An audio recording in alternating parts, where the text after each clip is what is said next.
अवधूत चिंतन श्री गुरुदेव दत्त. माझ्या सर्व सद्गुरू बंधू भगिनींनो, आपण वामनराज प्रकाशांची पुस्तकं वाचनात घेत आहोत. सध्या आपण परमपूज्य शरीरदादा कोडे महाराज लिखित विषयांचा विसरूपडे हे पुस्तक घेतलेले आहे. काल अहंकार म्हणजे काय ते पाहिले. आज कर्मयोगाची खुबी, फळाची आशा आणि त्या कर्माचे कर्तृत्व या दोन गोष्टी बाजूला ठेवता आल्या पाहिजेत. हे कर्म मी करतोय, हे माझ्यासाठी झाले, हा भाग बाजूला ठेवला पाहिजे. या कर्मातून मला अमुक एक गोष्ट मिळायला हवी, हा भाग बाजूला ठेवता आला पाहिजे. असे जर करता आले तर तुम्हाला कर्मयोग साधला असे म्हणायचे. मामांकडे गृहस्थ आले आणि आल्यावर त्याने पेढे वाढले. मामांपुढेही पेढे ठेवले, सगळ्यांना पेढे दिले. मामा म्हणाले, कशाचे रे हे पेढे? त्याने छातीवर हात ठोकून सांगितले, या पठ्ठ्याला मुलगा झाला, त्याचे पेढे. मामाने त्या दिवशी त्या पेढ्याला स्पर्श केला नाही. ते म्हणाले, अरे लक्षात ठेव, ज्याचे त्याचे ऋणानुबंध असतात. हे ऋणानुबंध कोणाचे किती आहेत हे माहिती नाही. त्यामुळे असं फार आनंदी मानू नये आणि फार दुःखही मानू नये. पण त्या गृहस्थाच्या हे लक्षात आले नाही की मामा असे का म्हणतात. त्यानंतर आठवड्याने तो मुलगा गेला. ते त्याने मूल काहीतरी झाले आणि त्यानंतर खिन्न चेहऱ्याने तो आला आणि मामांच्या समोर बसून रडायला लागला. म्हणाला, मामा, माझे पोर देवाने नेले. मामाने त्याचा सगळा शोक कमी होऊ दिला आणि म्हणाले, का रे, तू पेढे द्यायला आला होतास त्यावेळी म्हणाला या पठ्ठ्याला मुलगा झाला, मग आता का नाही म्हणत की या पठ्ठ्याने मुलगा नेला? तो मुलगा तू दिलेला आहेस ना, दिला आहेस का? ज्या कर्माने तुझ्या समोर आणला त्या कर्मांनी ऋणानुबंध संपल्यावर नेला. पण त्यामुळे तुझा जो अहंकार दुखवला आहे त्याने तुला दुःख होते. म्हणून अहंकार बाजूला काढायला प्रयत्न कर, असे मामाने त्याला समजावून सांगितले. अशा या चारांनी मिळून अंतःकरण चतुष्ट होते आणि या अंतःकरणाने जिथे जिथे प्रपंचाशी संबंध येतात या चारही प्रकारच्या वृत्तींना विषयच म्हणतात. आपण पायात चपला घातल्या आहेत, या चपला देखील विषय आहेत. त्या चपलातून खिळा बाहेर आला आणि तो खिळा टोचायला लागला की तोही विषय झाला. त्यापासून तुम्हाला जे दुःख झाले तेही विषयच आहे. या विषय शब्दाची व्याप्ती फार मोठी आहे. अशा सगळ्या विषयांबद्दलच माऊली म्हणतात, विषयांचा विसरू पडे, इंद्रियाची कसमस मोडे, मनाची घडी घडे हृदया माझी. विषय सर्वत्रच आहेत. या विषयांचा जो विचार आहे तो पडायचा कसा? आपल्याला जर कोणी सांगितले की अगदी 24 तास अखंड नाम घेऊन दाखवा, घेता येईल का आपल्याला? 24 तास बाजूला ठेवा. असे सांगितले की फक्त 10 मिनिटे बाकी कुठल्याही गोष्टीची आठवण न होता केवळ भगवंताचे नाम घेऊन दाखवा, तर आपण प्रयोग करून फक्त 10 मिनिटे तरी भगवंतांचे नाम एकाग्रतेने घेता येते का?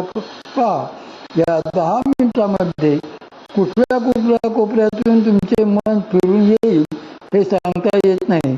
जोपर्यंत मन आहे, अहंकार आहे, चित्त आहे आणि हे सगळे जागृत आहेत, कार्यरत आहेत, तोपर्यंत विषय तुम्हाला आहेतच आहेत.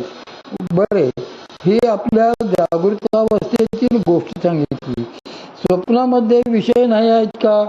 आपण झोपल्यावर सुद्धा जागृतीमध्ये चावून अर्थ राहिलेले विषय स्वप्नामध्ये पुढे येतात. स्वप्नामध्ये तो विषय दिसायला लागतो की नाही? दिसायला लागतो. स्वप्नामध्ये देखील आपण कोणाशी तरी भांडताय, कोणाला काहीतरी मागताय, कोणाबरोबर तरी फिरायला जातोय हे सगळे दिसतं. म्हणजे विषय हा तिथेही सुटत नाही. सुषुप्तीमध्ये गाढ झोपेमध्ये विषय जे आहेत ते सूक्ष्म होतात, पण त्यांचा विसर पडत नाही. तुर्या अवस्थेमध्ये विषयांचा विसर पडलेला असतो आणि तो विषयाचा विसर कायमचा पडलेला असतो. जागे झाल्यावर देखील त्या विषयाचा आभास होत नाही. म्हणून जागृती, स्वप्न, सुषुप्ती या 3 अवस्थांच्या पलीकडे जी तुर्या अवस्था आहे, त्या अवस्थेमध्ये जर आपण गेलात तर खऱ्या अर्थाने विषयांचा विसर पडेल, तोपर्यंत पडणार नाही. फक्त तुर्यत विषय नाही. एक सुंदर कथा पुराणामध्ये आलेली आहे.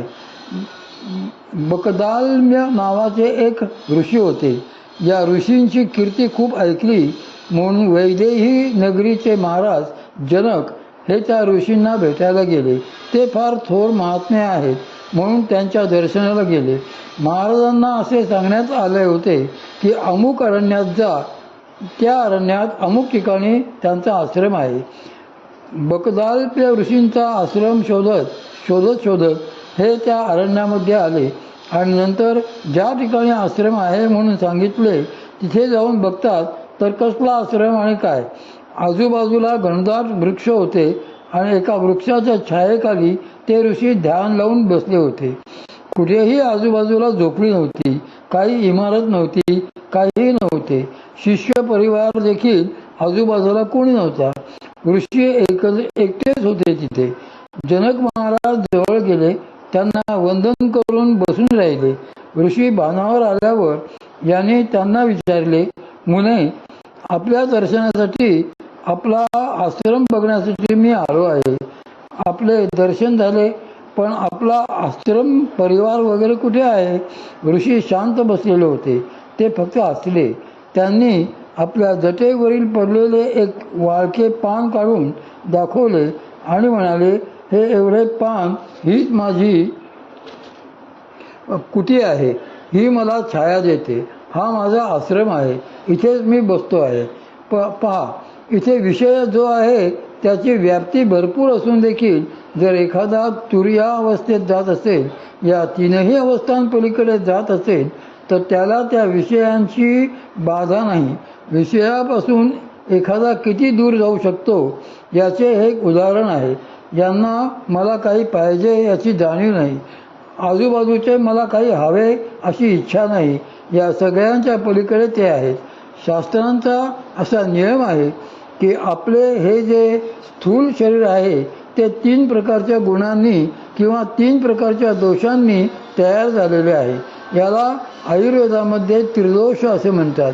म्हणजे कफ, वात आणि पित्त अशा दोषांमुळे हे शरीर धरून ठेवलेले आहे. तसेच आपल्या आतमध्ये जे वासना शरीर असते तेही 3 प्रकारच्या गुणांनी धरून ठेवलेले आहे. तुमचा विषय जर सुटायचा असेल तर हा विषय बाहेरच्या शरीरातून तर निघालाच पाहिजे, पण आतल्या वासना शरीरापासून देखील निघायला पाहिजे. पण या विषयांची गंमत अशी आहे की यांचा पहिला कुलठा इंद्रिये, जेथुनी प्रवृत्ती कर्मा ते विये, म्हणून निर्दळुनी गाली तिये सर्वसैव. हे विषय इंद्रिये आणि वृत्तीच्या आधाराने नेहमी माजलेले असतात आणि या दोघांचा आश्रय घेऊन नेहमी काहीतरी नवीन नवीन करत असतात. म्हणून हे जे विषय आहेत या विषयांचा झोडपून काढले पाहिजे. या विषयांना भाजून काढले पाहिजे, तरच ते गप्प बसतात.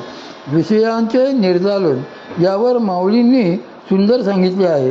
प्राणशक्तीचा मुंडे संहारुनी संकल्प मेंढे, मनोमहिपासेनी मुंडे दिलेली बळी. माऊली सांगतात, हिने या भगवतीने काय केले?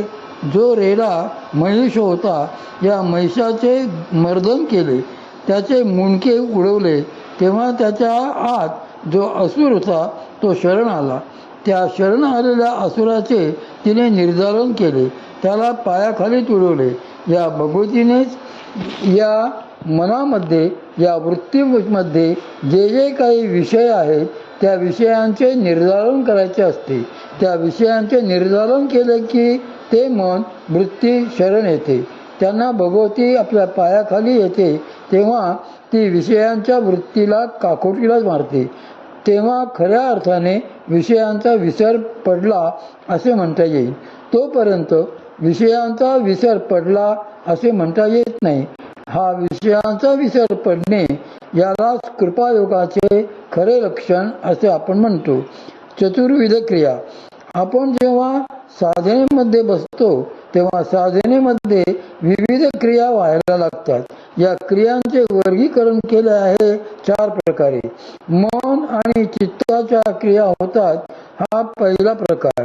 प्राणांच्या क्रिया होतात हा दुसरा प्रकार. बुद्धी आणि अहंकाराच्या क्रिया होतात हा तिसरा प्रकार. आणि शरीराच्या क्रिया होतात हा चौथा प्रकार.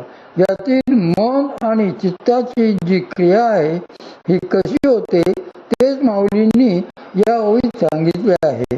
विषयांचा विसरू पडे, इंद्रियांची कसमस मोडे, मनाची घडी घडे हृदया माझी.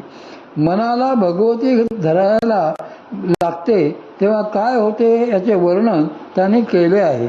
एरवी हे मन पहा कसे आहे.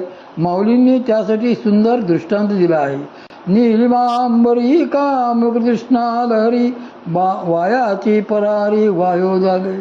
माऊली म्हणतात एरवी या मनाला पकडणे कोणाच्याही बापाला शक्य नाही. कारण हे मन कसे आहे तर निलिमा अंबरी, आकाशाला निळा रंग दिसतो. हा निळा रंग काय मूळ त्या आकाशाचा असतो का? नाही. आज विज्ञानही तेच सांगते. आकाशाला मुळात रंग नाही, ते अवकाश आहे, पण त्याला रंग नाही. या अंतःकरणात येता येता सूर्यकिरणांचे वक्रीभवन होते आणि अतिनील प्रकाशाचे जे किरण असतात ते फाकल्यामुळे आकाश निळे दिसायला लागते. म्हणजे आकाशाचा निलिमा जो दिसतो तो ही भासमानच आहे, भ्रम आहे. तो निलिमा 24 तास राहतो का? रात्र झाल्यावर ते आकाश काळे होते. पहाट व्हायला लागतं तेव्हा तेच आकाश सोनेरी दिसायला लागते, केशरी दिसायला लागते. त्यांचे रंग बदलतात. हे रंग त्या सूर्यामुळे वेगवेगळे भासतात. म्हणजे तो आकाशाचा गुण नाही. किंवा माऊली पुढे म्हणतात तसे का मृगतृष्णा लहरी. वाळवंटात वाळूवर सूर्याचे किरण एका विशिष्ट कोनात पडले तर त्या विशिष्ट कोनामुळे वाळूच्या ठिकाणी पाणी आहे असा आभास व्हायला लागतो. त्याला मृगजळ म्हणतात. पण हे मृगजळ खरं नाही, हा आभास आहे.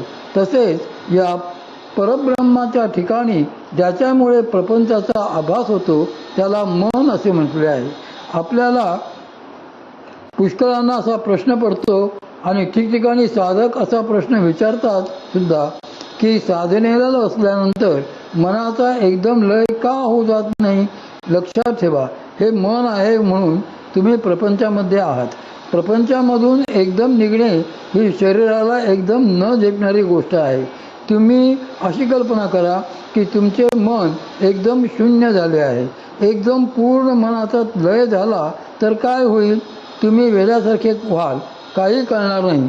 तुमच्या आजूबाजूला काय चालते ते. एखादा बघतोय पण त्याला दिसत नाही. एखादा चालतोय पण तो काय करतोय हे त्याला कळत नाही. तो येतो आहे पण काय येतोय हे त्याला मग कळणार नाही. तो ऐकतोय पण काय